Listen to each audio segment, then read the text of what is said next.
Today, we're going to talk about some tips and tricks to adjust the rotor on your axial combine to maximize capacity and reduce the risk of breaking grain or having debris in the clean grain.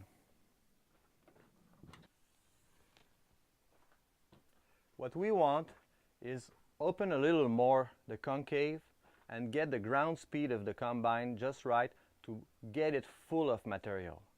This is going to allow us to thresh grain on grain and not only with the mechanical components of the rotor. Also, we don't want to reduce too much the speed of the rotor. By getting the speed a little higher, it's going to allow the material to move through the rotor faster, and it's going to have less chance to break the cob in corn so the cob get in the grain tank.